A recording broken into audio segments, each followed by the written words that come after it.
Thank you, Your Excellencies. Thank you so much for this opportunity. I'm really excited. I'm a little bit nervous, but it'll be fine. I also wanted to thank Lady Ragnar for agreeing to Silent Herald for us today. So that's very exciting. I haven't had the opportunity to work with one before, so that's awesome. So welcome.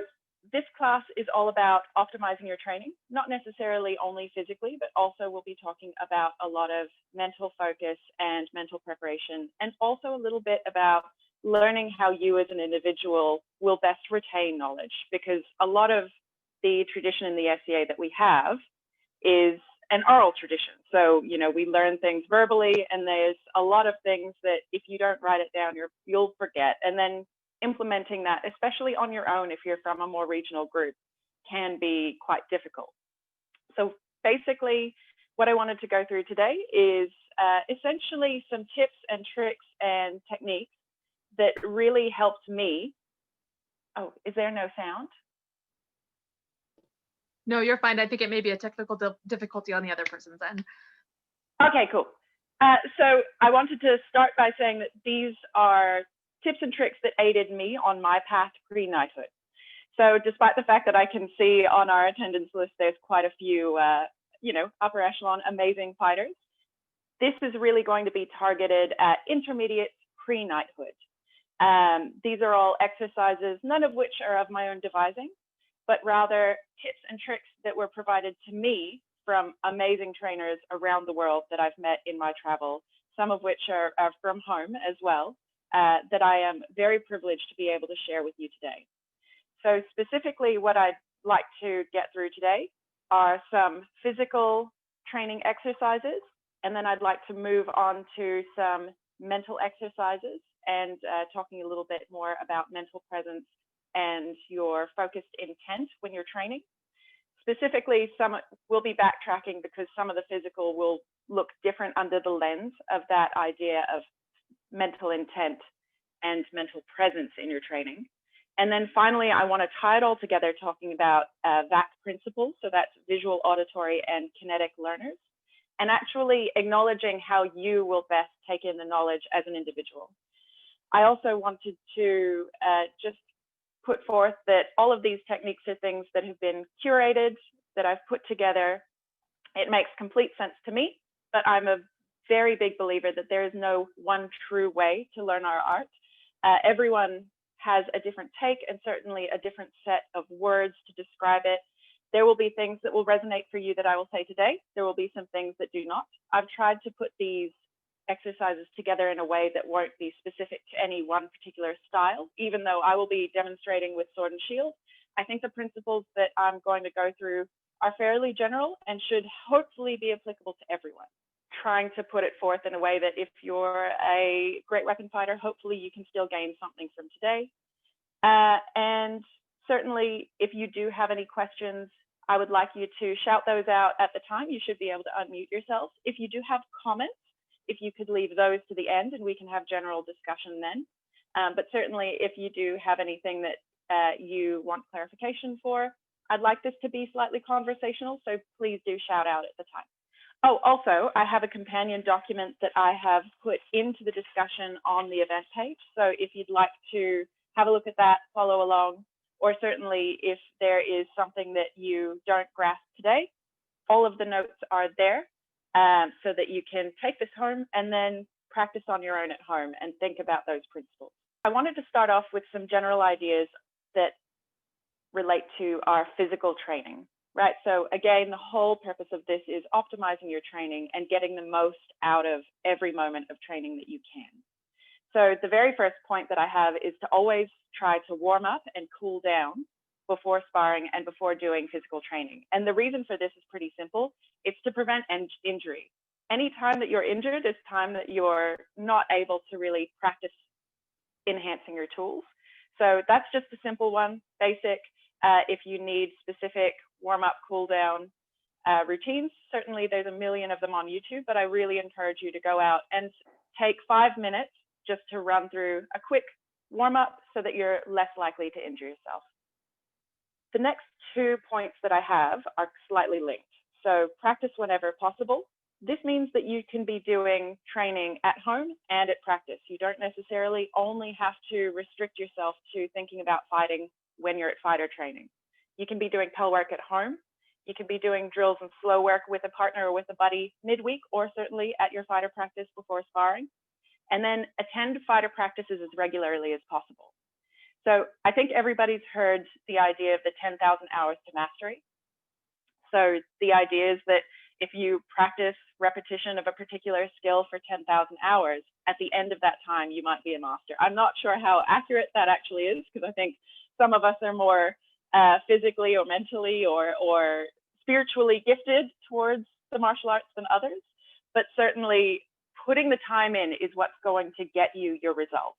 So the more you train and the more you think about fighting and practice the skills and certainly drill the skills, you will be enhancing your skills that much faster.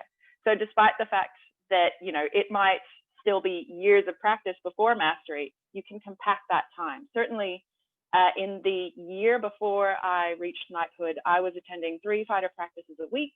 I was doing more pel work than I possibly like to do, because I will confess now that I am not a pel work person, but I do, especially when I get into peak training, try to do it much more often.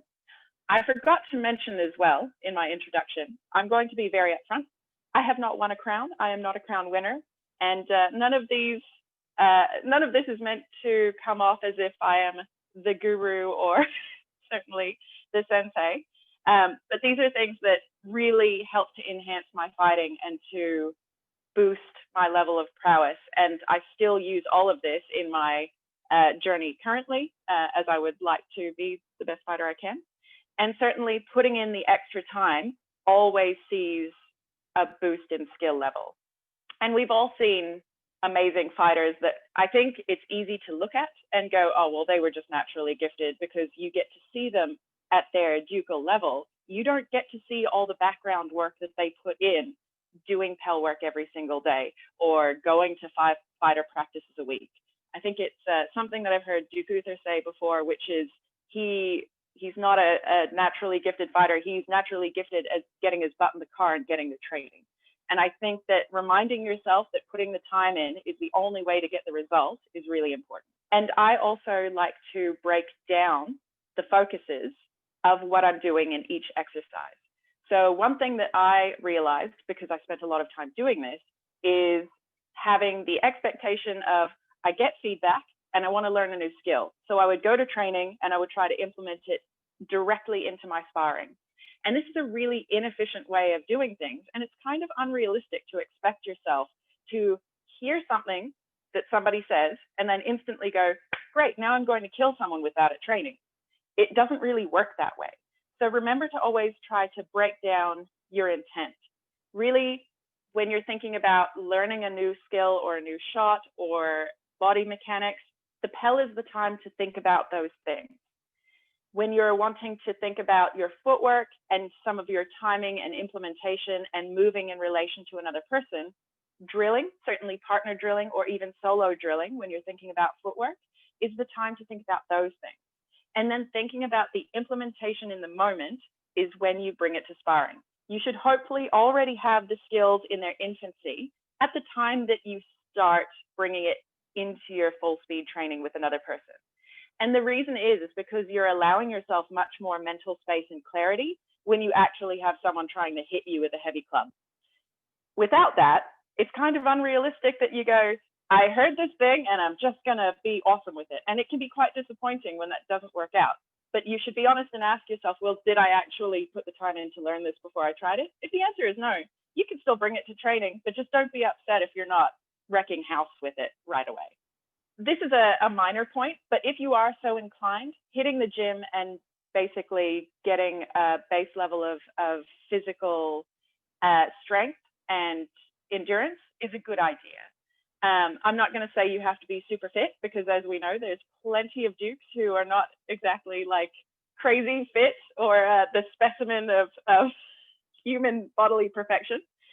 But what it does do is if you focus up on core strength, general strength, it allows your body to work less when you're in armor, because generally what we're doing is we're doing a full body weight workout every time we put on our gear. Even if you have a really lightweight kit, it's still 25 extra kilos, or I don't know what that is in pounds, 50 pounds of gear that you have to lug. So the easier you make that on your body, the less your body has to work and the more energy you will have to put into the actual fight. Hopefully your endurance will boost as well. So I always talk about, rather than doing straight cardio, because what we do is very plyometric, where we're forcing our body in a very short interval of time to work very hard, and then we get to rest, because a bout generally only lasts a few seconds. And then you might disengage and come back in. So what we're doing is we're having very high peaks of effort and then resting in between.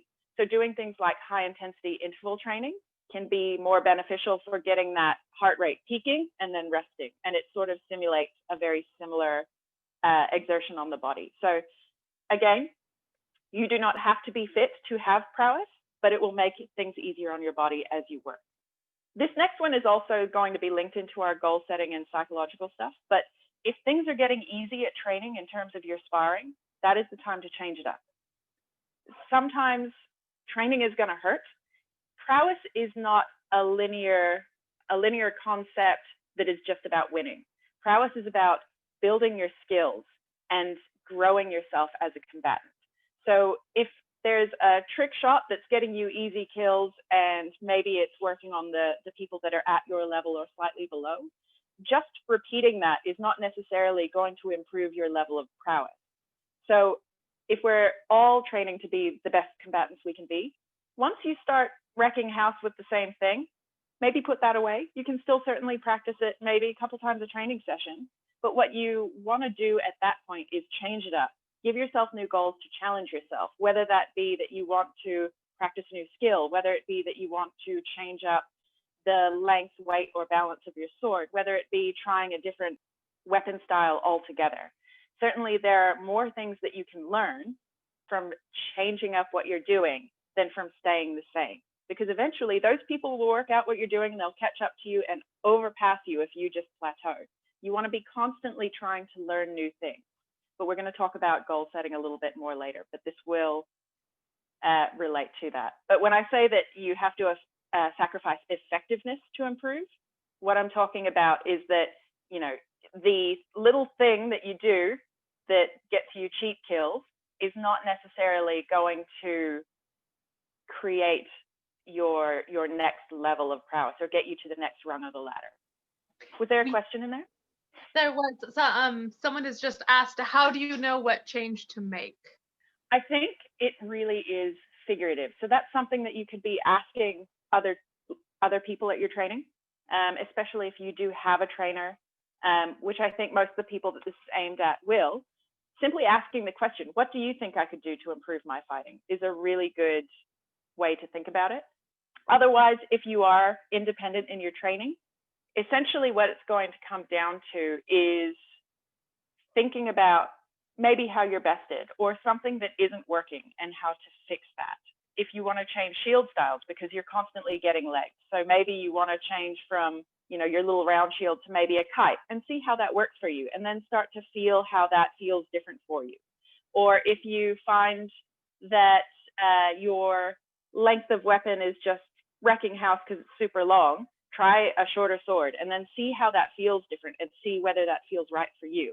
Or certainly one of the easiest answers is if you're wrecking house with your sword and shield, then pick up a great weapon because that's a new skill that you haven't tried before, and see if you can also wreck shop with that. Or, you know, something like sword and buckler. It's about challenging yourself and seeing what your level of prowess can produce, and then at that point pushing it to see where you can actually get to on that ladder of achievement. And then the final point on some of the physical training ideas is I'm a really big believer in traveling often. Seek out the bigger fish, seek out the dukes that have amazing renown. Fight as many like upper echelon amazing fighters as you can. In fact, fight as much as you can. Fight in different kingdoms if you can get there, because fighting combatants above your level will only improve you. you know, you go, you ask for feedback. The knowledge that those people have will be what can actually drive you to that next level. And especially if you're at a point that you're not sure how you can change and how you can improve, they're going to be the ones to give you some feedback that's going to assist you in creating your next level of goals. And the other part of that is just getting to fight those people gives you new experience and a new feel in the fight, and will hopefully inspire you, because certainly that's, for me, that was a huge part of my progression, is fighting people much above my level, seeing how I went, but also taking note of what they did and trying to respond to that and trying to certainly emulate that at a certain point. That's pretty much what I have on some of the physical notes. I'd like to go out to the PAL now and talk about some exercises specifically that we can do in isolation. So this is all solo training stuff to start to bring focus and mental presence and awareness into our PAL work. So does anybody have any questions about what we just talked about at this point? May I ask a question, please? Go for it, Iato. So when you are punching above your level, as you're recommending, and I do it a lot, how do you cope with the mental side of the fact that you constantly lose, and some of them don't give good feedback? Yep. Okay. So this will come out a little bit more in the psychological section, but I'll address it now. The important thing to maintain, especially when you're in your intermediate unbelt level, is that, of course, we all want to win, but it's good to have some humility about yourself when you are fighting people that you know are phenomenal fighters, and go, it's okay if I lose. But the only real loss is if you don't take any information away from it, right? So for me, every single loss is a gift, because it's the gift of knowledge of where I can improve. So we are going to talk about this a little bit more, and I know that sounds like mystical kung fu-y bullshit, but that literally is, if you're self-driving in your training, it's going to be the thing that makes the difference, is taking something away from every single loss. Because you learn something about yourself and the way you fight, and you also learn about how the other person fights, and it sort of adds to your mental catalog of fighters and of situations and of what happens in different engagements. And it's going to be slow, but having that information is what you take back to the PAL. And we're going to talk about this in a moment, but you can visualize that whole scenario in the engagement and work through it. And then maybe you might get smashed with it the next week. You might get smashed with it again the week after that. But as you're working towards it, eventually you will pick it up. And that's kind of what we're talking about in terms of goal setting and breaking it down. But we'll get to that in a bit. I think there are some more questions. I see Rob has his hand up.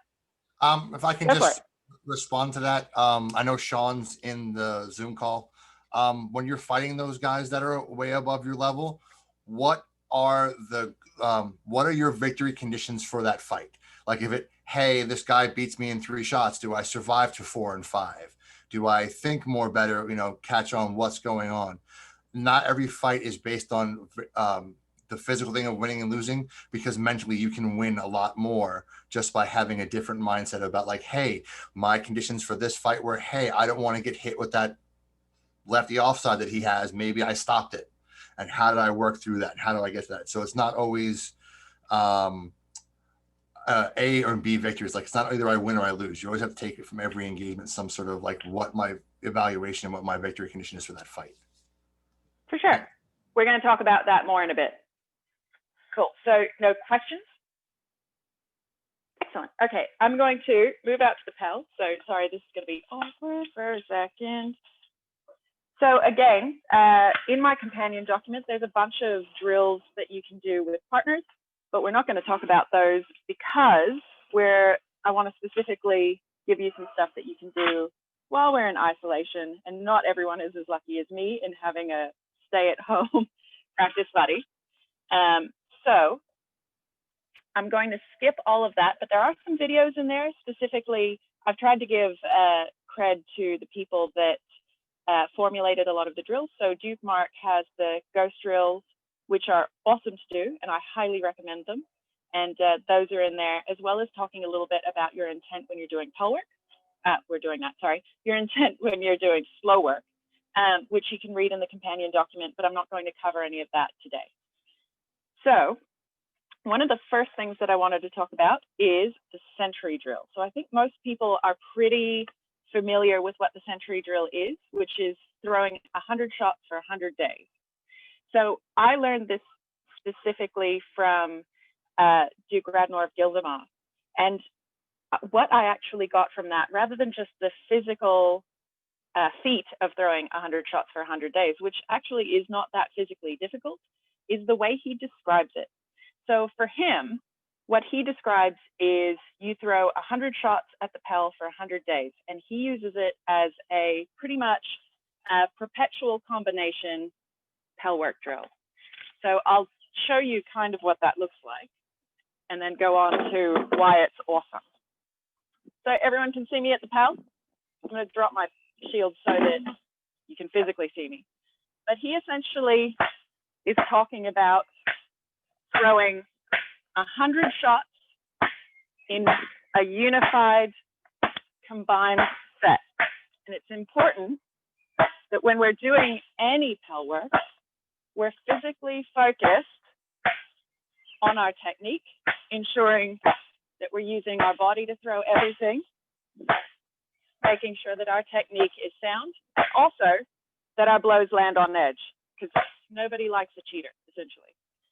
So when you think about other drills that you've probably talked about before, the 1-6 drill has 72 shots in it. So throwing 100 shots in a day is physically not that difficult. It is a feat when you go, I did a century, hooray, I'm not good at math, 10,000 shots? Don't answer that.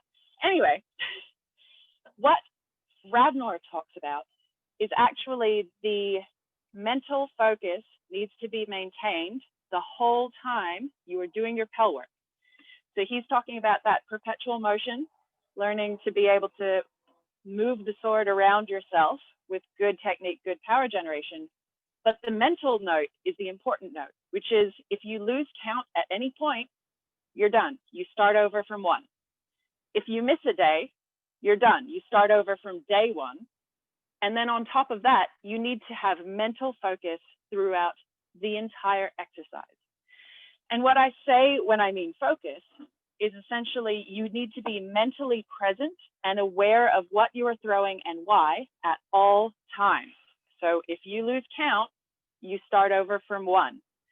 If you at any point realize that you think, oh, I forgot what I had for breakfast this morning. Oh, wait, maybe I should go see a doctor because my memory is not very good. You're done. You've lost focus. You're starting over from 1. Focused intent while you are doing especially Pell work and especially drill work will give you that mental practice that you need to be mentally aware and focused during sparring and fighting. And that skill in itself is huge. I would also say that if you do decide to do a century, what is important is that maintaining focus. So if you don't want to do the perpetual movement and perpetual blows, you can also just do your 1-6 drill, move on to practicing particular combinations. But as long as you're keeping count and you are focused and aware of what you are throwing and why, and how your body's moving in that environment, making sure that your technique's on, you can essentially do your century applying other exercises to it.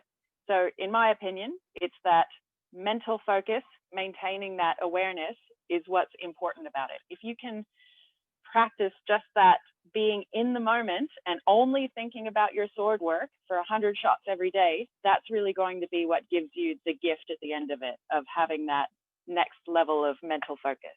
Now, in my document, I'm going to move some of these around because I practiced all of these with my squires the other day and realized that it made a lot more sense when I moved things around. So what I want to talk about is a exercise that I learned from Duke Bender in the West that's called Mirror Man. So I'm going to face the camera at me, but just know there's a reflective surface behind me, but I want you guys to see what I'm doing. Right. So essentially, I think most of us have some sort of reflective surface outside. Hopefully you do, or anywhere that you can sort of swing a sword with enough room that you're not going to bang into anything. If you don't, just getting yourself a full-length mirror will give you what you need to be able to do this drill, because you essentially just need it to be able to see yourself. Am I in the shot okay? Everyone can see me? I can't see you, I can only hear you. Okay. Yes, we can see you. So, excellent. So what Mirror Man is essentially, you're looking in the reflective surface and you're going to get into your guard. You're going to look and go, if I was fighting this person, where would I hit them, right? So I know in my guard, I have an open leg and I have an opening to the head, right? So what we're going to do is go, okay, well, how do I block that, right? I can drop to here if the threat is, if I want to cover every threat in that moment.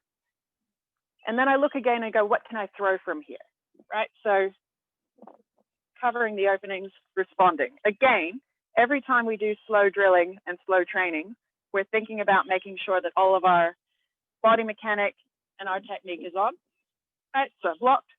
So from this point, I've thrown my response, and then I look again and go, okay, now where am I open? That leg is open again. All right, well, I can think about that block and moving on to another response. And it's basically just about being able to see yourself from the front and being able to, if I'm a very feel-based fighter, so I end up feeling where my openings are. But if you don't have that skill quite yet, this is what you can do to build that acknowledgement of in your guard, where are your openings, where are you vulnerable? Because that knowledge is power, right? And being able to move and see with your fighter's eyes, where if you were fighting yourself, that response is going to come in, is hugely valuable. So this will make a little bit more sense when we move into some of the psychological, but you want to build that awareness of your own fighting, your own vulnerabilities, and your own strengths. So being able to see yourself in your reflection and go through that is going to be a really good foundational building block. The same as filming yourself, but I think when you get to move through it slowly and focus on where are my openings, how do I block them? Okay, well, what's my response out of that block? Is it natural? Does it all work? Can I do something else? It's fairly basic, but I think it's hugely beneficial. So that being said, we're going to move on to the PEL. This next technique is visualization PEL work. So this is something that my partner, Duke Felix, does quite a lot, hugely beneficial. And what it takes is essentially just using your imagination, because your PEL can be as exciting as you want it to be to a point. It's not going to hit you back, but that's kind of why we have to use our imagination and our focus in this drill to make that happen. So what you do is you get in the range of your PEL and you want to think about potentially, I would say if you are able to, you want to think about a fighter that gets the best of you at training, right? And this is an offensive drill. So I want you to imagine that fighter and imagine their opening setup. Or imagine something that essentially sort of gets you. So for me, I know that one of the engagements I get nabbed in a lot is if I'm fighting Felix, I'll overthrow my leg forward in a snap, and I end up getting creamed in the leg or in the body with a Molyneux. So I'm thinking about his position, which when I'm imagining it is him dropping to this position, right? So I'm coming in. Firstly, I'm going to imagine that I block my leg, right? So put the block in place as I throw. And then I'm going to think about his position, which I know that big offside is there. So I'm thinking, my snap, I'm going to come offline and throw the deep offside into his ribs because I would love to get that, right? So again, I throw something to stimulate that movement that I know is there. And then I throw something to counter it. And I'm going to do that in two different ways as well, because if he hasn't gone for the leg, I don't necessarily want to waste that inertia. So it might be that maybe, you know, if his sword is still high, I'm going to block here and throw the Molyneux into his leg, right? So I want 2 or 3 different options out of every scenario. But the important thing is to imagine what you see at training. Imagine another person. You can also do it without a stimulus. So if I'm thinking about somebody that goes into like a big sort of hanging guard, I know they're probably going to be throwing a flip snap, but I still want to deal with that in the way of, I'm not necessarily going to throw straight into here because that's exactly where the defense is. So maybe what I want is to know that when they throw that snap, they'll be open. So I'm going to think about a fake into the flip snap, but I'm physically imagining their response.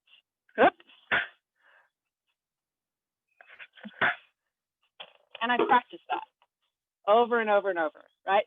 Again, if they're set for the flip snap, I know that that's one of my openings on this side because I did the mirror work to know that that is my opening. So if they're set to throw that straight at me, I want to block and know that that's my response.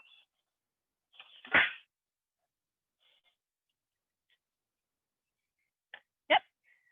So largely what you're doing is you are trying to imagine that the Pell is an opponent, and you're trying to overcome that opponent in 2 or 3 different variations so that you're never just triggering off of what you've done repetitively, mindlessly at the Pell.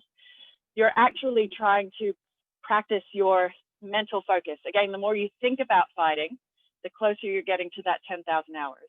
Visualization is a lot more about the offense, even though I tend to work defensively anyway. So I know my examples were slightly aimed at defense.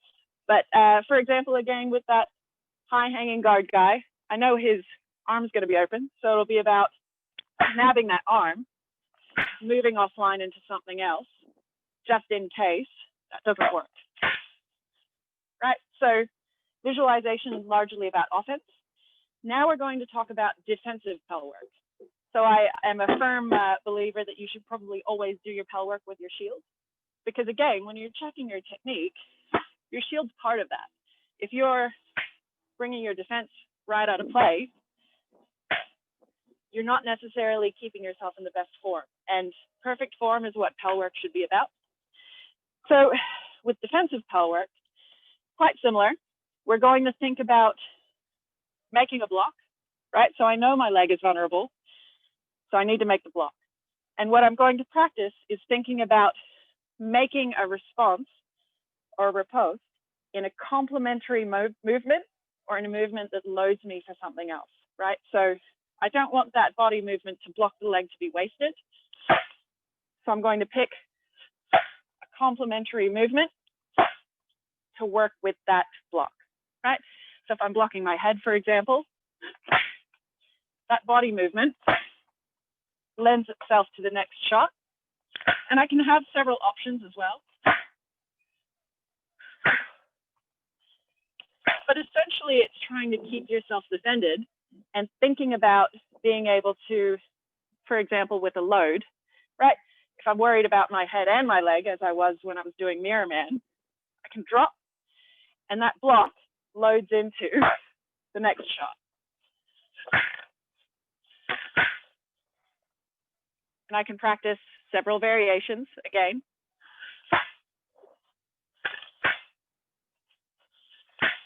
But defensive Pell work is essentially harnessing the movement and the moment of your block to give a calculated response and a strong response. The next thing that I wanted to talk about is doing your Pell work in motion, right? So I'll team this up with something else that I want to talk about or was going to talk about later. But how many times do you have people describe Pell work where they go, right, you get in the range of the Pell and you do your 1 to 6. Right? You're just doing it in the perfect range, in your own time. And the Pell never hits back or moves. How many times have you been in a fight where that happens? Where you're in your ideal range, calmly doing whatever you want? Never, because the other person wants to kill you. So 2 things. I firmly suggest doing your Pell work with movement in mind. And the way you can start practicing that is actually to start out of range and then thinking about moving around your Pell and then back out of range. And consider your defense when you're regressing as well. So you should practice moving forward and moving back.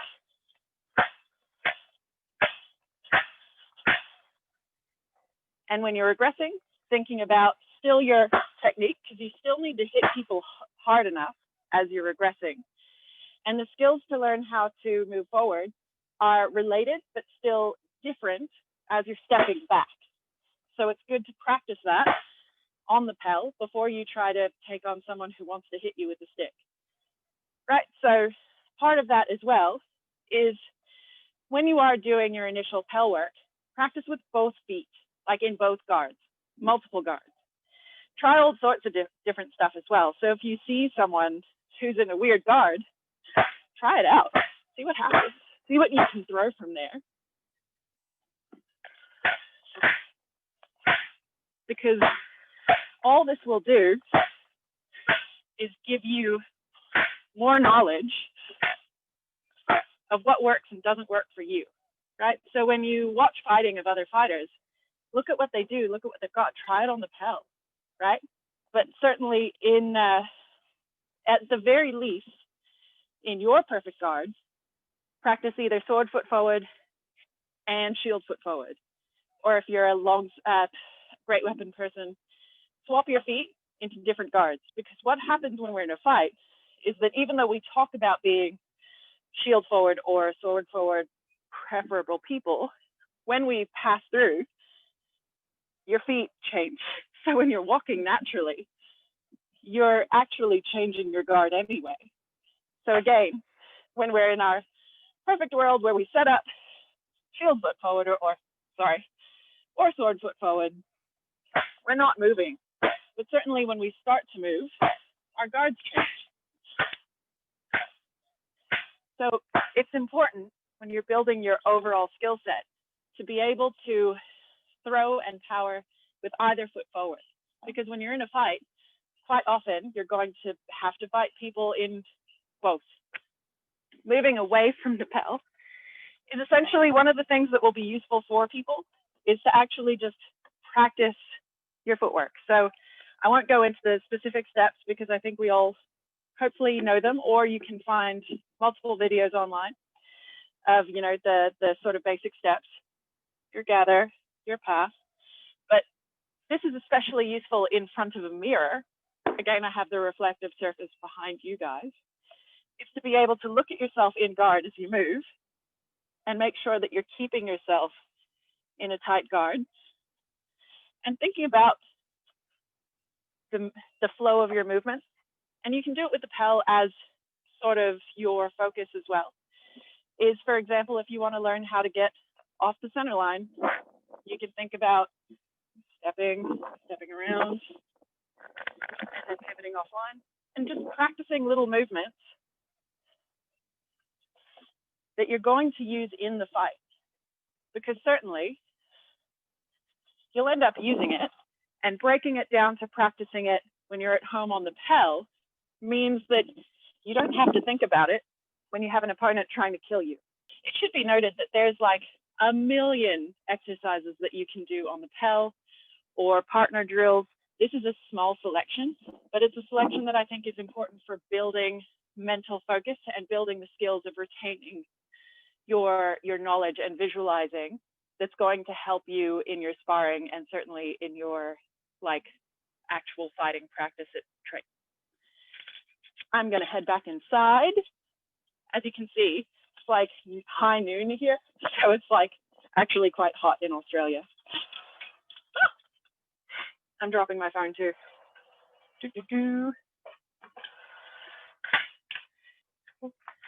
Again, in the companion document, there are a range of partner drills that you can go and look at. Some of the stuff I've linked to videos. So it's worthwhile just having a little look there later. And certainly if you're lucky enough to have a drilling buddy, it would be worthwhile doing some of this when we can't really get out and fight. So hopefully you can get in on that. Oh, sorry, we had a question come in. If I could get to my chat. Any practice for mindfulness in the Pell practice?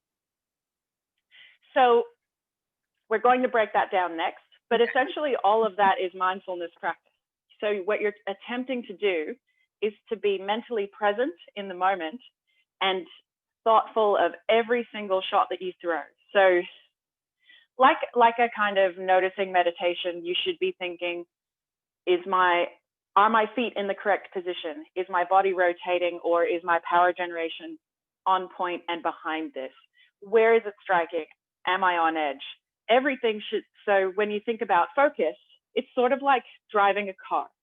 You're not intense on what speed am I going right now at all times. You're actually kind of noticing and taking in a lot of different stimulus in the situation, but you're present and in control of it. If you ask the question, feel free to sing out. Cool, cool, cool, cool. Okay. So the next section is mental training. So these are, again, philosophies and principles that I found really useful and hopefully are fairly universal. Again, if you have questions, sing out at any time, but we'll discuss at the very, very end. And all of these can be applied to the exercises that we just went through. So the first thing, which I sort of touched on a moment ago, was be inspired and learn from anyone and search for commonalities before differences. Because the SCA is such a vast and broad sort of plethora of different styles and different combatants, it's actually one of the things that I kind of like about the SCA is that we are open to so many different styles, but it also means that if you get trapped in the attitude of going, well, that person's not my size, or I'm a girl and that person isn't, and nobody looks like me, so how am I going to fight like anyone? You can fight like a range of people no matter your size or gender or whatever else. So my suggestion is to actually observe all the fighters that you can, take what you can from their styles, learn from them, and be inspired by that, because it's only going to help you in the end to become a more diverse and graceful fighter in the end. Because the more you think about it, the more you try, the more you learn what works for you and what gives you strength. And again, there's so many different styles. I think we need to treat every individual as an individual, because we're all going to fight slightly different. And that's actually really cool at the end of the day, is that we're not all carbon copies of each other. We have different styles and certainly different techniques that all work for us. And the more you practice, the more you get to know what works for you. So try not to limit yourself. Try to experience and practice as much as you can. I wanted to touch on goal setting. So this was brought up before, and I think it's really important, especially when you're in your intermediate stages, and certainly any stage, is that you have goals and aims in mind, because it can be kind of disheartening if you're just showing up to training and going, I want to be the best someday. And then you get killed a bunch and then it doesn't happen, obviously. And it takes time. And I think that the acknowledgement that perfection of any art is going to take a long time is important, but you want to give yourself stepping stones to get there. So one of the things that Felix and I talk about is having major and minor goals. So your major goal will be something that takes a long time to achieve. It's the big one. So I actually recommend it be something that is attainable and measurable. So what I mean by that is maybe don't have knighthood as your goal, have it as an aspiration. And the reason for that is you physically don't really have control over whether or not you are deemed worthy of knighthood. It lies completely in the opinions of others, and it can make you bitter if you don't achieve it in the time that you think is right. It happens a lot. Lots of people, we've all seen them, people that go, I should have been a knight, I should have been that ages ago. Maybe don't make that your goal. Make it something like choosing, if you are unauthorized, get authorized. If you are, if you've never won a bout in a tournament, that's a good major goal to have. If you've never won a tournament, that's a good one to have. Once you start to get into the upper intermediates, think about achieving, maybe it's win a crown. Maybe it's win 3 of the major tournaments in your kingdom. It needs to be something that is measurable to you. Now, someone asked what the difference between a goal and an aspiration is. I really do think that for a goal, it needs to be something that you physically work towards that is entirely in your hands. Knighthood is outside of your hands. Winning a crown kind of is and isn't, but also it's something that is measurable, and you can go, I have achieved this by my work, essentially. Now, minor goals. these are things like your victory conditions at training. Essentially, these are things that are small stepping stones. They're your focuses when you go to training that will possibly change every single training. You can have one minor goal per training session. You can have, some people can focus on 3 to 5. But essentially, this is your intent that you're attempting to achieve at your training session, right? So especially, as it was brought up before, for some people, everyone is a knight at their training session but them. And this is where shifting your thinking to going, instead of just winning fights being the way you achieve happiness from your fight, you reassess things and you essentially pick between 1 and 3 minor goals that you want to achieve in that night. And I think that this is important, is you can work on it on the Pell and in drills, and then that becomes your goal to achieve when you're sparring at training, right? So if we've done our visualization and we go, night X has this crazy wrap, maybe my goal is to block that wrap.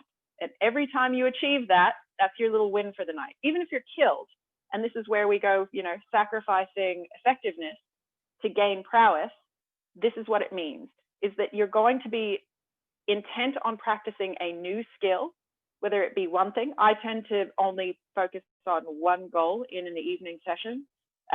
Felix, for example, can focus on 3 to 5, and he'll swap them out. He calls them mini games, because it's basically, this fight is about achieving this one thing, and then the next fight will be about achieving another thing. So it could be, for example, a new shot combination or setup. It could be defending 5 shots before you get to throw one.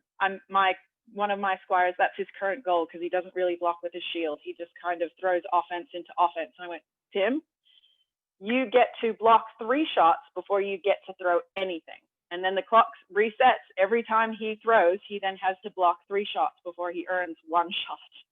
You know, and that's essentially what it is we're bringing that focus and intent into our fight to ensure that we're working on something to build our prowess, rather than just expecting that we're going to walk into each training session, just kill everybody one day, which doesn't happen. You need to be focused on learning new things in order to achieve that next step. So we touched a little bit on choosing those goals, but part of that as well is sticking and changing your goals. So, you know, I do think that if you are working on something for, say, 3 training sessions in a row and it just isn't working for you, give yourself a little break, choose a new goal. I think that minor goals should kind of be constantly transitioning and keeping fresh. And that's the idea of that goal can come directly from the response you get in your fight. So for example, how are you killed? If you can remember how you've been bested in a fight, you can turn that into a goal for the next week. So if it's, I really have this open spot here on my head. Okay, I'm going to go to the Pell. That's my new goal, is I'm going to learn how to block that. And I'm going to learn 2 responses out of that block. Okay, cool. I'm going to use some visualization and some defensive Pell work to think about that. I'm going to look at the mirror and go, okay, why is it open? How do I block it? This is how I respond. And then that's your goal for when you go to training, is blocking that. And then the extra goal is responding. And if you can kill the person or at least throw a decent shot out of that setup, that's a goal achieved. Yes, Mark, I do. I'm going to get to that in a minute too. So one of the things as well for your major goals is it can get pretty upsetting if you realize that the amount of time that you physically have to put into training is uneven to the major goal you put in place. So this is, for example, for people that have families or they're at college, or you can only get to 1 training session a week, and they go, but I said on my very first day at authorization, I'm going to win a crown in 5 years. It's probably not going to happen if you're only training once a week. And if that physically is all you can get to training and that doesn't motivate you to do more, maybe you should reassess that goal. Maybe your goal is to win a local tournament, because it can be emotionally distressing when we're not achieving the thing that we really want. Some people thrive on it, on having this lofty goal, but I know for myself, I've had to reassess some of my goals before, because it physically hurts me and my psychological bearing when I think I had this huge goal and I'm just not getting there, and I don't know if I'm doing enough to get there. So sometimes reassessing your goals so that it's not a ball and chain on your enjoyment of fighting is important, right? So part of that as well is being honest with your intent and your goals, especially with your trainers. We've had it before where people get their noses bent out of shape because they go, well, I should be a squire and I should be getting all of these things happening to me. But honestly, what they want is to sort of just be a weekend warrior. They want to come once a week, just have some fun. They don't want feedback. And as a trainer coming in on that and going, hey, did you want any feedback? The people that go, no, I just want to have a hit. That's awesome, right? Because it means that your trainers go, oh, well, I know what you want, and they don't overstep that boundary. So if that is what you want, be honest about it. Don't say that you want to be a duke and a knight if really all you want to do is, you know, come once a week and you're kind of happy with where you are. It just keeps, that communication keeps everyone happy. So I wanted to touch on training versus practice. So I think everyone probably has a little bit of a different idea on this, but essentially for me, when we're training, it's training new goals and it's training new skills. So training is really where we're on the pedal, we're learning something new, we're trying something different, we're trying to solidify the skills that we have to make them work a little better. Practice is where we bring it into our sparring and we're practicing the art of fighting, we're practicing the overall fight. So the mindset is a little bit different, but still useful. So actually there's a boxing gym, straight blast gym, that breaks it down in a really useful way, which is they call it the I method, and it's introduction, isolation, and integration. So similar to when we were talking about before, breaking up our intent for different exercises and different timing, this is what that's all about. So the first stage being introduction. And so that's the first time that you introduce a concept or a movement. This largely will happen when you're at training with a trainer and they show you something new, or you've had a set and someone provides you with some feedback. So this is the time that you want to spend as much time as you really need to fully understand that concept. Because I think we can get caught up in, oh, Duke so-and-so is really busy and they gave me some feedback, but I remember it, but not really. And they were busy, so I let them go. No, introduction is the time where you should be asking the questions that you need to ask to fully grasp the concept. Ask them to show you if you need it shown to you, and certainly ask if you can run it through with them so that you can fully understand the concept, because that's going to be the power and the knowledge that you need to move into your goal setting. That's how you learn the new skills. Isolation is where we take that back to the pel. So this is where we practice the technique repetitively to understand how it works and to really solidify it before we take it to integration, which is when that's the sparring stage, where we try to get the timing and the application of that concept correct. So breaking it down a little bit, again, means that we have mental clarity and mental room when we're in the sparring stage, because we've already done the work to learn the concept. I'm going to touch on the training journal because Mark asked about it, and I had that down like as one of the last things, but it really is useful, especially when you're training every single week or multiple times a week, to keep track of your goals, to keep track of certainly what you have addressed, what you achieved, what didn't work. Having a training journal and writing things down is amazingly helpful. So I actually brought out my whole series of them. So my very first training journal I had from back in the day, I used to write and draw everything.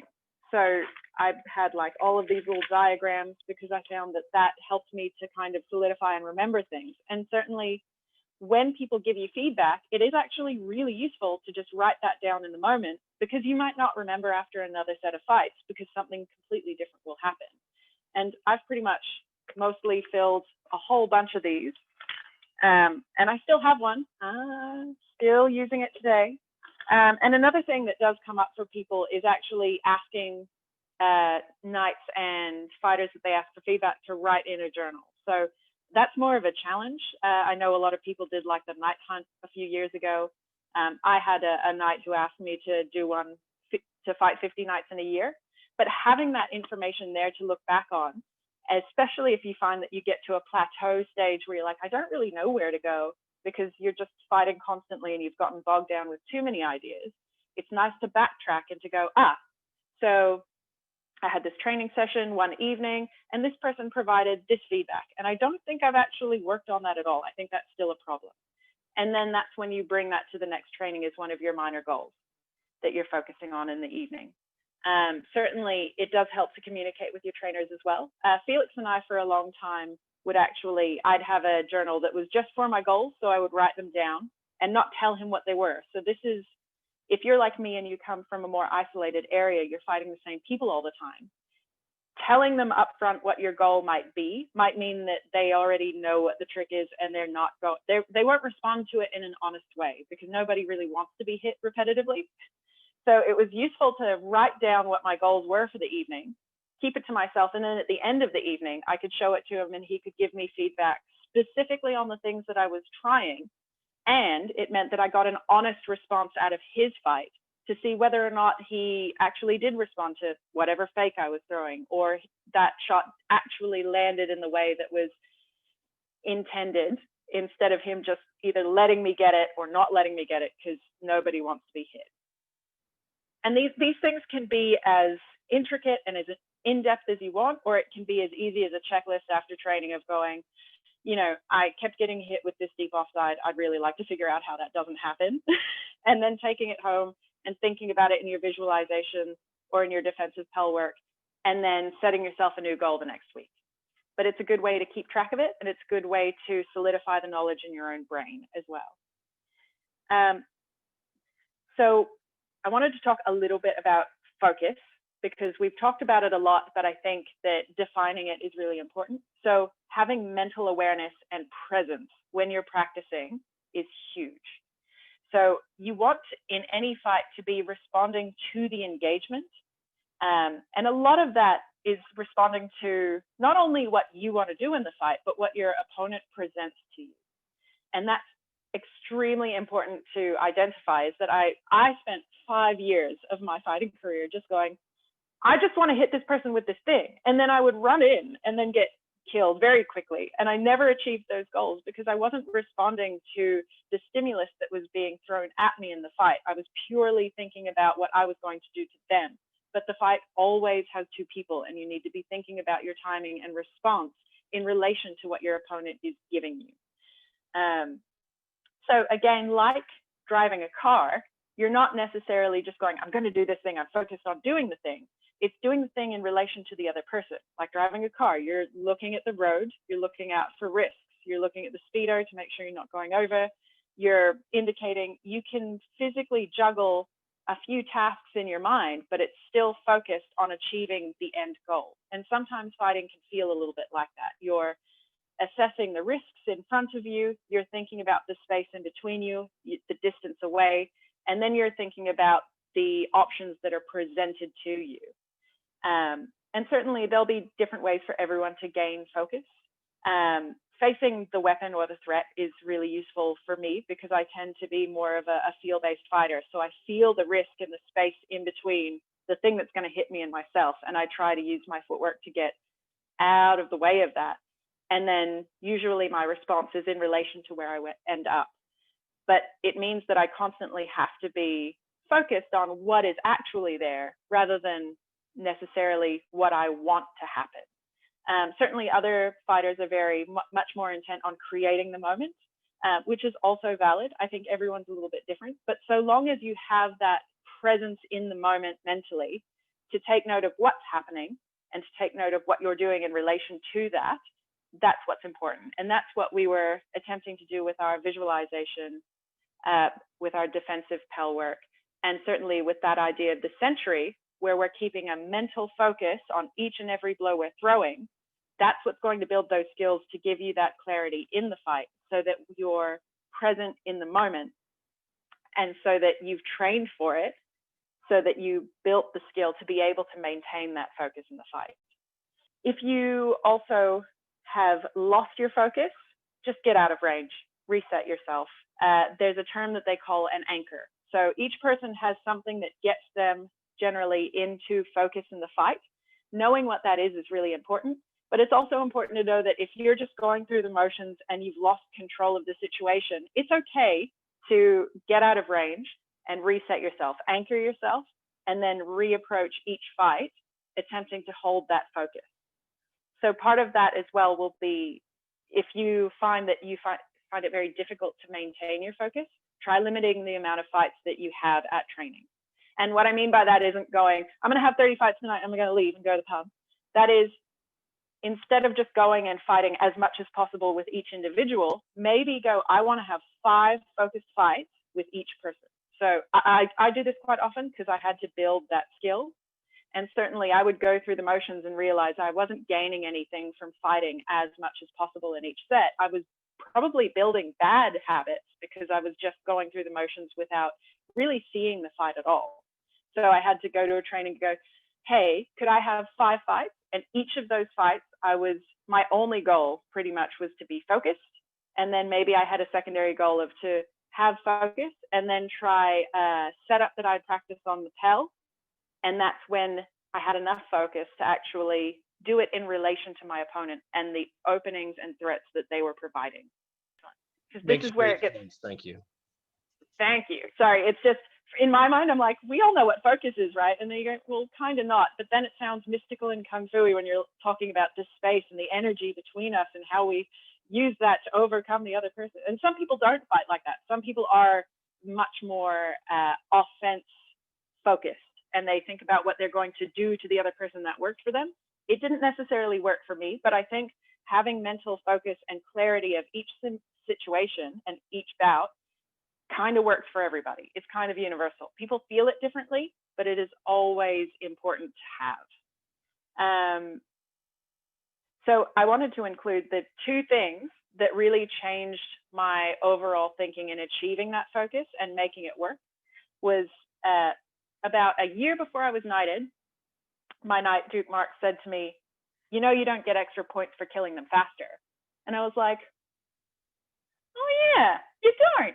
Because for me, as I said, a lot of what I would do is I would think about what I was going to do to the other person, and then it wouldn't work, and then I would be shattered, and everything sucked. But the thing is that you really do have all the time that you need, so long as you're responding to the other person's threats. And that's part of what the focus of the overall picture will be, is assessing the situation. And sometimes you'll have to take 5 minutes to make what you want work. But as long as you have that focus, you have that goal, and you're working on it, the most important thing is to stay perfect in your defense till the moment becomes right. And that was the second thing is Duke Felix said to me, the victor of each bout isn't necessarily the greatest swords person. It's the person who stays perfect in their defense for longest, right? So if you can wait out the situation, feel out the situation, and then implement your goal when it's right, that's going to be more effective training than if you just go in blindly and go, well, I want this deep offside. I'm just going to keep throwing it until it works. You need to be thinking about the way the fight moves in order to implement at the right time, to get the timing right. And that's what we do in sparring, that integration timing, because that's when we need to learn how our goals will work when we actually put the movement and responses of another person into that interaction. There's a question. Does somebody want to sing it out? I was asking, you might still be getting to this as it's more of the mental side, but I find that I spend like half of practice time being afraid of approaching opponents, or even looking like I'm ready for them to approach me, like I'm fully armed and ready for them to come at me. And it's hard for me. I really want to get into fighting and dedicate myself to getting better at it, but I really have a hard time talking to people. I get it. So the interesting thing about training is that it's always a social interaction, right? And, you know, it might be at the end of a long day and people seem less approachable because, you know, they've just gotten off of work and they're not really, you know, they want to fight, but maybe not terribly interested in doing all of the small talk beforehand. I know I'm guilty of this, where I like get to training, I'm like, right, we're fighting now, and probably is super intimidating. But certainly the thing to remember is that everybody who's at fighter training is there because they love fighting, they want to fight. So part of that will be sort of being a little bit courageous and just saying to yourself, everybody here wants to fight, and I would like to fight with them. And certainly once you breach that initial difficult interaction of going, hey, could we fight? You'll probably find that you will forge some stronger bonds, because I know I actually am a little bit of an introvert. I'm a hypersocial introvert, but I do find it actually more comfortable talking to people after we fight, because you have that bond of going, now we share this moment that we've had. We didn't have to talk to each other, but we know we have this commonality. And it's way easier to talk to people after you sort of breach that. And fighting, I think, is one of those, universal equalizers. Suddenly you'll always have something to talk about after you've fought a person. And it's really kind of cool. So don't be scared. The people at training want to fight. And certainly if you're there to fight, they'll want to fight you. So, make sure that you reach out. Does that kind of help? Yes, and I think part of my problem is also because the novelty of a female fighter. I do have a lot of guys be like, I want to fight you, and I'm like, I don't know that I'm ready yet. I mean, don't overstep what you're comfortable with.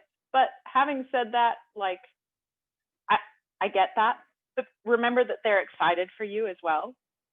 So I know one of my issues that I talk about a lot is that people are so excited for me, and they give me probably more kudos and cred than what I deserve. You kind of have to learn to take that in your stride and go, I'm a minority, I get it. And then, leave it behind. Try not to focus on it, because it becomes too much mental baggage. And really it's their baggage. I'm there to fight. I very much am a person who believes in training for physique and physicality rather than gender. Like, I don't like that whole thing. So, I understand where you're coming from. Exactly the same. If they pay you too many compliments, you thank them and you move on. We're all there to fight as individuals. So yeah, just try and take it in your stride. Don't let it bog you down. Was there any more questions at this point? Cool. Okay. So the pointy end really is, training is about learning and improving your art, right? So sometimes, like being willing to die to make progress, you're also going to have to drop the ego when you come to training, because there will be times where you will have to die to learn a new thing. And what that is that, again, if you want to learn a new skill, it's not just about learning the physicality of how to make the mechanic work. It's how to make the mechanic work in relation to an opponent. So as soon as you take it from the Pell, it might not work straight away on your opponent, because you need to learn what is the movement that they need to take for me to respond to in this way to make it work, right? Certainly a lot of the big, cool, flashy things you see on YouTube, it's not something that you do just standing still in front of your opponent and you make it happen. It's something that happened in a moment that allowed that person to do this amazing thing. That will take time to learn how to make it work. So if it's worth it to you to gain that skill, you're probably going to die horribly a few times trying it. It happens to me all the time. My partner, Felix, is a heavy hitter. And quite often, even literally to this past week, I will get a huge first percussion haymaker to the head because I moved in the wrong way. I may have achieved my goal 3 times, but one time I tried it, I died horribly. And that's the thing. You kind of have to maintain your humility and go, it's okay, I expect to die at training a few times. If you're only there to win, it's a shallow victory if you're not making steps moving forward. And again, being bested is the gift of knowledge, because that is what's going to help you to gain those new goals, right? If you, every time you're killed with something, you go, oh, that's a deficiency in my defense or in my technique or in my timing. I'm going to work on that next week. That's where those goals come in. And again, you can think about that when you go out to your individual Pell work. So we can all be doing this right now. If you can remember the things that you were getting killed with last time you fought anybody, take it out to the Pell now. If you have old footage of yourself fighting, look at what you died against, and then take that out to the Pell, take it out to the mirror, think about it, and start visualizing how you're going to fix that problem, because we can all be doing that literally right now. We already talked about training journals. Filming your fighting is really useful. and then reviewing it afterwards, because again, you're going to find where your deficiencies were, or even things that you did that were cool that you really want to cement, right? So every piece of visual information that you have on your fighting is useful when you're thinking about setting those minor goals and those victory conditions, and thinking about what you're going to do to build your level of prowess. And my last point was about communication and using your journals and communicating with your trainers. I'm not going to backtrack on that, but certainly communicate as much as possible, because your trainers are going to be the ones that help you to overcome those hurdles and to achieve those goals when and if you lose sight of them yourself. Certainly gaining feedback is a huge part of that. And you might have to ask. Certainly when you go out to big events and you fight the big guns, if you don't say to them beforehand, hey, I would like feedback on these fights, they may have been only thinking about themselves and their progression and not thinking about you at all. So make sure you ask for that before you engage in those fights, because the communication side of things is really what's going to give you the extra information that you need. So that's everything on that. I'm going to tie it all together with the VAK principles really quickly.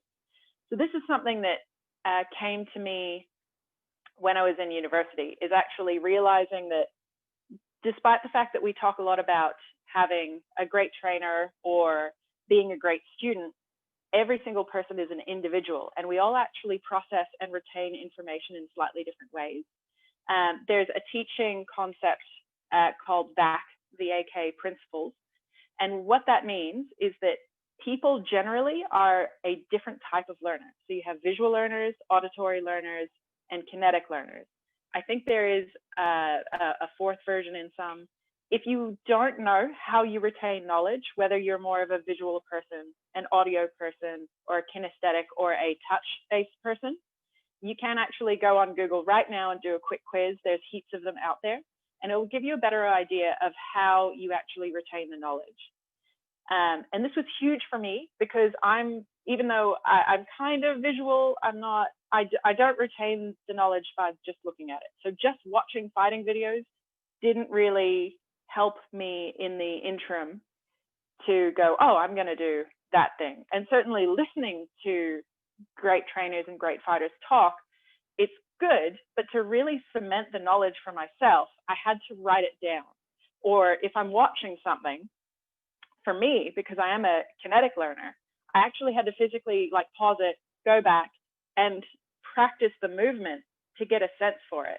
And there would be times where I'd have a trainer with me who's showing me how to do the thing and then telling me how to do the thing. And it wasn't until I physically did it and achieved it and got it right that suddenly I could reproduce that every time. But before that, it's all bad, right? And everybody is different. Some of us will be two of these as like a mishmash, but actually identifying how you retain knowledge actually gives you the skill set and empowers you in your learning. Knowing these things will mean that you can make progress a little bit faster by cementing the knowledge in your mind. So I have it all sort of written up, so I'm just going to read through it.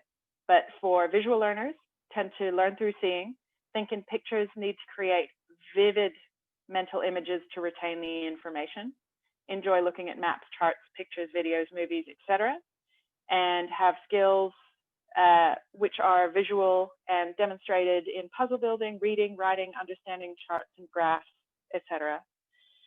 So I came up with basically slight variations for what might be effective for you with these principles in mind. So if you feel that you are a visual learner, watching and visually analyzing fighting, filming your fighting and watching it back, thinking about where you can set your new goals, asking for demonstrations of techniques and watching those, taking notes in your fighting journal and drawing diagrams and highlighting the important points so they visually pop out at you, and reading manuals and information in relation to combat that includes pictures or diagrams.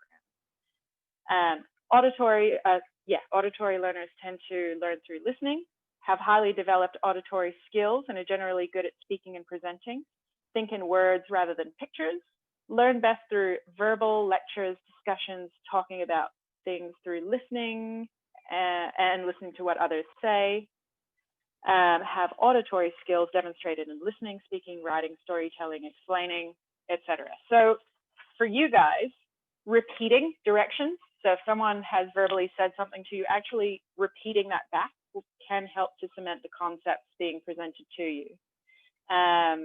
Feedback and instructions verbally to clarify. So again, repeating back, asking for someone to explain to you what they'd like you to learn. Describing what you're trying to achieve in a set. So having those conversations pre and post set can be really useful. Talking through your feedback, using your training journal and reviewing what you've written by reading it aloud to yourself. Sounds weird. It can totally work. Watching instructional videos and techniques and concepts that are explained verbally. Film your fighting, play it back, and discuss it with a buddy or even with yourself aloud what's happening in each of the sets. So again, that's trying to convert some of the knowledge that you're gaining through those media by actually verbally reading it back to yourself and having that auditory component that you might not get if you're just filming it and watching it. And then finally, this one relates much more to me, is the kinesthetic learners. So you learn through moving, doing, and touching, express yourself through movement, have a good sense of balance and hand-eye coordination. I'm not sure if that does relate to me, but I mean, it says it does. Remembering and processing information through interacting with the space around you. Find it hard to sit still for long periods and may become distracted by their need for activity, and have physical demonstrated skills in coordination, athletic ability, hand-eye experimentation, using body language, etc., crafts, acting, whatever. So for people like us, doing an unarmored practice during the week with a training or training buddy and doing lots of drills and Pell work is really useful. Again, getting that physical component that's going to solidify things for you. Doing a lot of unarmored technical training, going through your feedback physically and recreating the situation. I don't know how many times poor Felix has watched me get feedback from someone where they're showing me how to do the thing. And then I'm like, well, they're busy, so I won't ask. And they walk away. He's like, why didn't you do it? And I'm like, I don't know. But every time I have, it's cemented the knowledge for me a little bit more. So asking trainers to allow you to try the movement a few times. Ask for more time if you need it with them. Watching videos, pausing it when you see something you want to try and going through the motions, or take it out to the Pell and film your own fighting, play it back, and physically practice the deficient techniques. So again, if you don't know which of these relates to you, go online, figure it out. But you need to be using all of the information that you have and certainly recontextualizing how you practice so that you solidify that knowledge can be a huge benefit to you. So again, if you get nothing more out of today, moving while you're on the Pell, focusing in every single exercise that you do and using your deficient techniques or remembering how you die through that focus to create your new goals for your new training sessions is all I want you to get. Thinking about recontextualizing through whichever way you take in the knowledge is going to be hugely beneficial. And I really feel like if you pick up only those things, it's going to optimize your training just a little bit to get you right on that path towards greater prowess. That's all I got. Thank you. That was a wonderful, wonderful set of information to give us. I don't know, did you want to open it up for questions and comments, or are you 100%? I feel a bit bad because I know I just talked at you for an hour and a half, but I tried to cut it up with some Pell work. It was a fantastic. So please, yeah. Thank you. I know it's a lot. I have the companion document there for anybody that wants to read through and certainly think about their training in relation to what I've just talked at you about for a while. If anybody does have questions or even comments, now's the time. Or we can give the Silent Herald a break.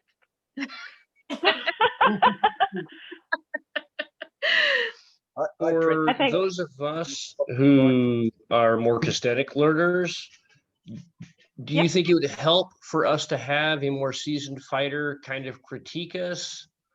Every time. Yeah, okay.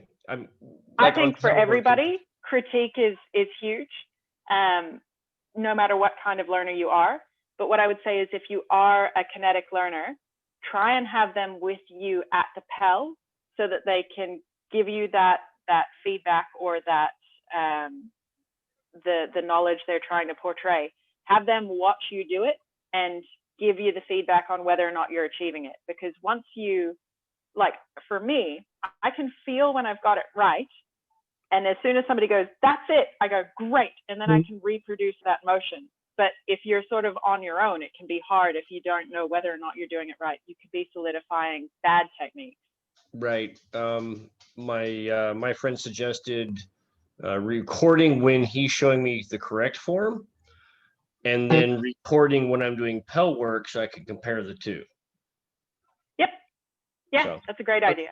Thank you. No worries. Any others? Sing out, honestly.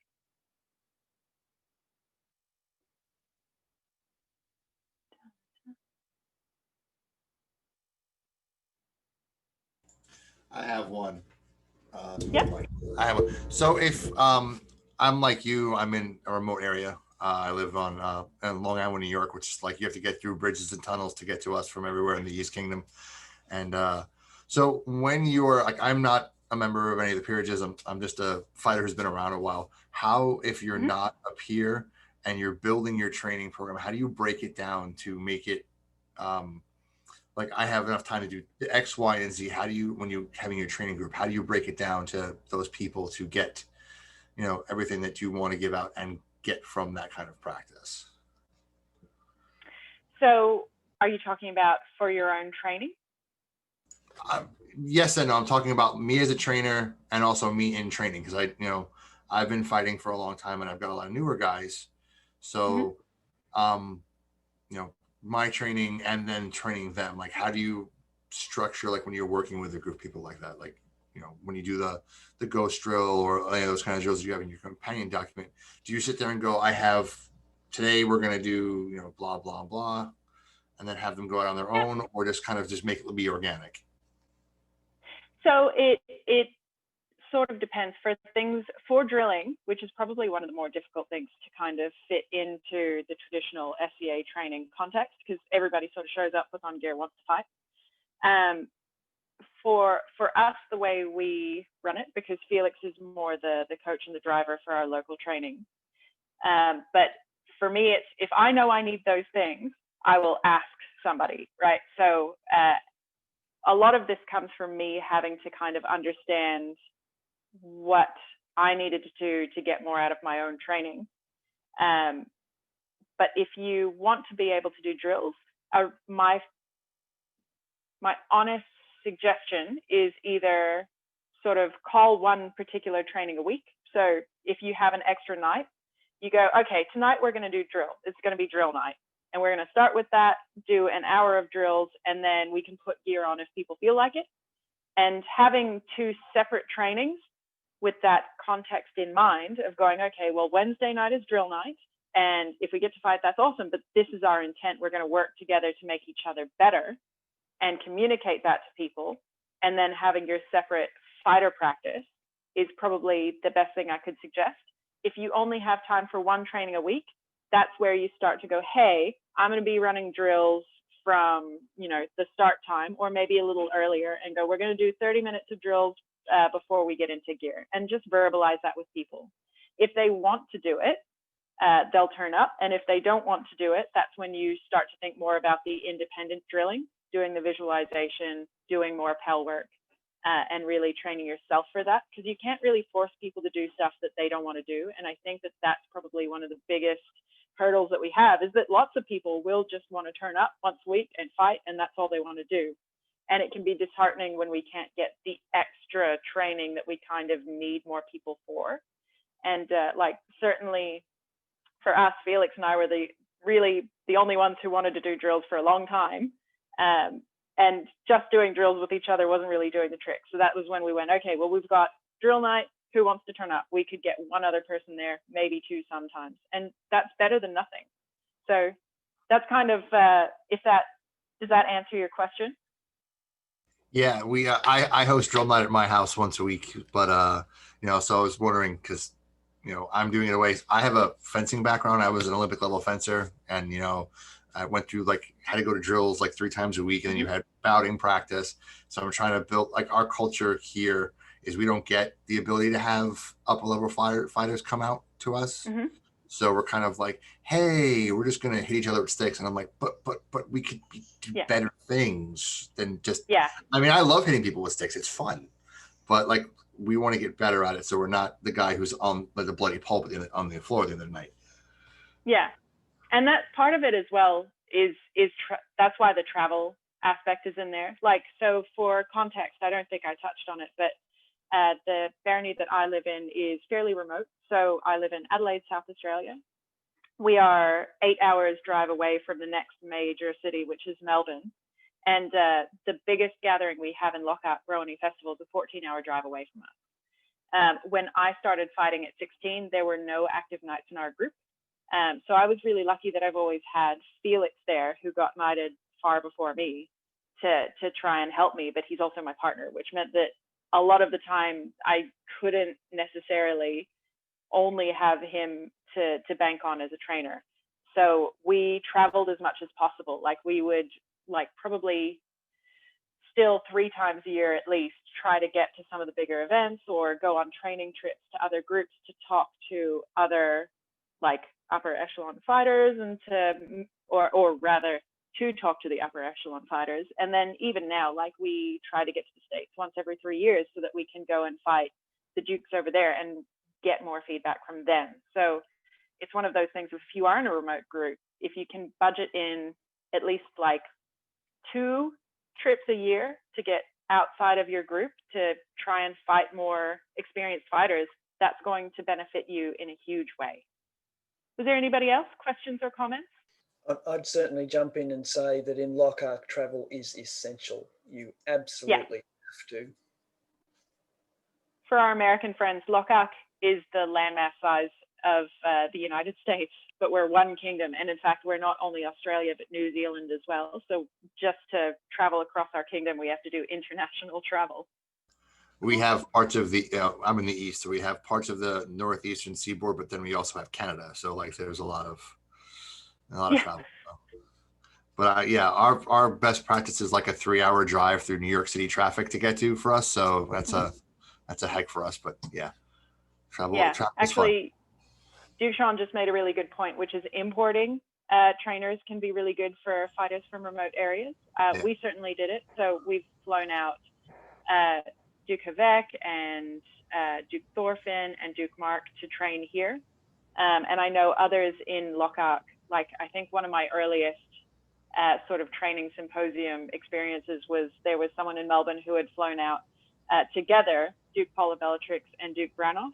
And I attended that, and it was weird because they're vastly different styled fighters. But every piece of information, especially if you're from a remote area, you just eat that up as much as possible because you're not going to get it all the time. Yeah, we're going to try as soon as the as we call here in New York, the Rona is gone, to fly people out. I definitely have Sean to come out to the east again because he's a lot of fun, and try to get some other guys. And there's also an event in the West Kingdom. They have meet and beat, and I'm kind of trying to get to have that out here as well. So we'll see. I think Sport of Kings is going to happen next year, maybe too. It's already on the calendar. Here. Yeah, it's already on the calendar for me. I saw her do the interview, and I was like, I'm going to that. It's I have to find how I'm going to get to Portland, but I'm doing that. Were there any other questions or comments before we wrap up? Yeah, I do have a comment. Here in Ontario, we have something called the Knights Roadshow, where the Knights travel around to remoter areas that rarely see the Knights. And just like these classes, you reach out, talk to people, ask them. I mean, you might be surprised somebody might be willing to drive that, 5-6 hours out to your remote location to do a little practice night. You might be surprised. Yeah, every single knight I know loves to impart their wisdom as much as possible. So even though a bunch of us might look scary, we love talking stick with people. So never be afraid to ask. And that includes if you go to a war event or something, like ask for pickups with people after the fighting. I know I certainly did. I went out to West End here a couple of years ago, and like I realized I don't think I fought anyone from Antier in the pickups because I got too stuck into wanting to fight Uther, and Miles was there, and there's this massive pickup field. So having those experiences and asking for feedback and that training culture is really what's going to fuel and optimize your independent training at home, if you let it, if you really want it. If there's nothing else, I'm going to let y'all go. Thank you so much for listening to me talk for an hour and a half. I hope that you certainly got something out of it. If you'd like to direct message me, my name is Claudia Linder on Facebook. Feel free to ask questions. Like I said, the companion document is there. And again, thank you, Your Excellencies, for allowing me the opportunity to share, because I do like to do it. And I would also like to thank Ragnar for being an amazing silent herald this entire time. And again, thank you guys for attending, and let me know how you go with it. If anything vibes with you, let me know. I would like to hear some success stories out of this, if you have any. Even if it's just you achieve one of your minor goals next week, or whenever you get to go back and do physical training, tell me. I would love to know. Well, thank you so much. We really, really appreciate the opportunity to have this class presented. And so we'll let you go off to your next physical activity. And, I did see someone ask, yes, we will be posting a YouTube video of this class. So you will have the opportunity to review the wonderful information that we've gotten here. So thank you again for joining us. We really appreciate the class. Thank you. Again, thank you for having me. Hopefully we can all meet in future when we can actually travel and fight each other. Yes, it will happen. We will see you then. Thank you again. Yes, see you guys. Have a good afternoon. Thank you. Have a good night. Thank you.